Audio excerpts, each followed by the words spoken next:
Friday Night SmackDown came from Toronto in Canada last night, and we started off with Tiffany Stratton and Trish Stratus who opened up the show. They cut a promo talking about how they're going to beat Nia Jax and Candice LeRae on the Elimination Chamber pay-per-view, and I personally believe they will beat Nia Jax and Candice LeRae. Surely Trish Stratus isn't going to lose in her hometown. Then they were interrupted by none other than Chelsea Green and Piper Niven. Now, Chelsea originally was slated to have a Women's United States Championship match against a surprise opponent. In the end, that surprise opponent was Tiffany Stratton, which I don't believe was actually going to be the plan, unless it really was from last week. Fair enough. So we had the match, and it was an alright match. I didn't really mind the match, but unfortunately it was interrupted by Nia Jax and Candice LeRae, who obviously have to get involved because it's just what they do right now, being the boring people, causing the first of many DQs on this night. And then they tried to beat down Tiffany and Trish.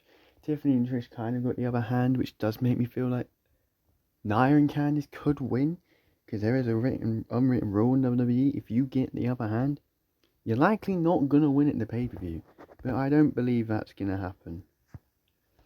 Cody Rhodes was backstage in his new locker room, and R-Truth came in there and he did R-Truth stuff. R-Truth's just great. He's just hilarious, R-Truth. He is just the funniest guy on the roster right now. You can't hate the guy. He's just hilarious. It was like, we need to get some jelly rolls in here. We need to ask the final boss for that. It was all really a show also based around what Cody's decision is going to be. I'm really interested now with what Cody's going to choose. Now, the United States Championship match between LA Knight and Shinsuke Nakamura was cancelled due to a family member passing in Shinsuke's family. So, unfortunately, we did not get to see the match. But instead, we got something I think was a lot better. We got a tournament for the number one contendership for the United States Championship. 3 matches, one-on-ones. We had Jacob Fatu, who took the place of Solo Sikoa. Solo said, you can have it. He was facing off against Andrade. We had Santos Escobar versus LA Knight. And we had Carmelo Hayes versus Braun Strowman. The first match was Jacob Fatu versus Andrade, and it was a really solid match. They had great chemistry, and Jacob Fatu picked up the win. Glad to see Jacob picking up the win. I figured he was going to pick up the win anyway. But I was slightly worried, with the whole thing. Maybe Solo was going to ruin it for him somehow. But thankfully that didn't happen. So Jacob Fatu is going to the main event, which was a triple threat match. So each winner would then face each other in the main event. Which was a pretty cool concept. We then had the tag team match, which never happened. Instead, they just brawled like crazed maniacs for the next 5 minutes. I'm guessing we're going to build to like a massive tag team match at WrestleMania with ladders again. I'm all for it, but it's just another kind of DQ. It's not really DQ because it didn't even start. Annoyingly, we didn't have the match. Drew McIntyre spoke backstage with Cody Rhodes and said, does The Rock know that you sold your soul years ago? I don't really know what that meant. Maybe that was when Cody went to AEW. The whole selling your soul thing is a really random thing, which is just brilliant that they're bringing up at the moment. I think it's perfect, personally. I think you've got the right people that Cody interacted with tonight. R-Truth was the funniest one, obviously, to build up to his big decision tonight at Elimination Chamber. Seth Rollins, Drew McIntyre, Damian Priest were all in the ring cutting promos on each other. The last time these 3 were in the ring together was actually Money in the Bank in the same place, Toronto.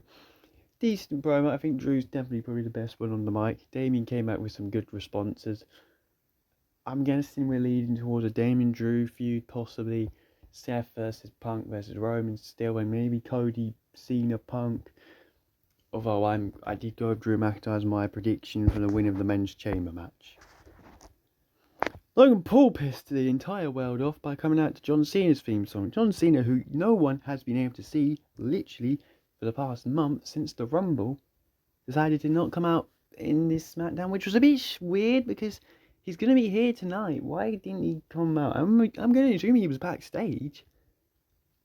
maybe he wasn't, but John Cena not turning up makes me really not want him to win the Chamber, because I'm not a big fan of part-timers, really, because they don't turn up.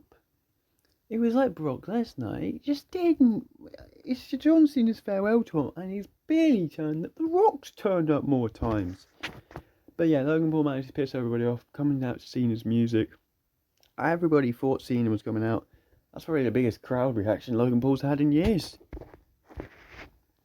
LA Knight picked up the winner over Santos Escobar. Pretty solid match, actually. Santos is underrated in the ring, but I think everybody in the world knew Santos was going to lose that match. And I think pretty much everybody thought LA Knight was still going to win the tournament. Kevin Owens and Sami Zayn cut the best promo of the night. I mean, these two are just fantastic in the ring. On the mic, it's going to be a crazy match tomorrow night. Tonight. I've said Sami will win, but I'm not 100% sure. It really does depend if Randy Orton returns, and I'm not quite sure if Randy is actually going to return. I would say, yeah, no, I'm going with Sami to still win. No, I'm not. I'm going Kevin. Braun Strowman faced off against Carmelo Hayes, and Carmelo Hayes got the win after using the Eddie Guerrero lying, cheating, stealing technique of the chair bang after the Bloodline kind of got involved. Don't really know what we're doing. We're doing Bromley Bloodline at Mania, maybe? I don't even know. But yeah, Carmelo Hayes got the sneaky win, which put him into the... He was the last person to go into the tournament main event match.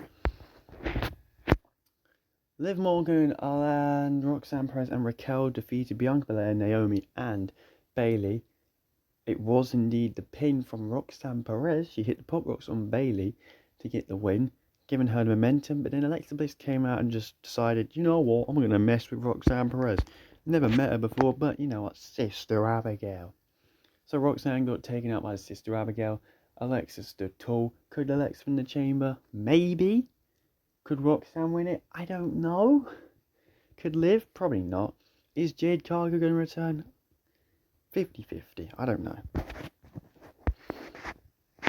LA Knight, Jacob Fatu, and Carmelo Hayes had one of the most exciting triple threat matches we've had on SmackDown in a while, with LA Knight picking up the win, and he will be heading to face Shinsuke Nakamura. I think everybody knew it was going to happen.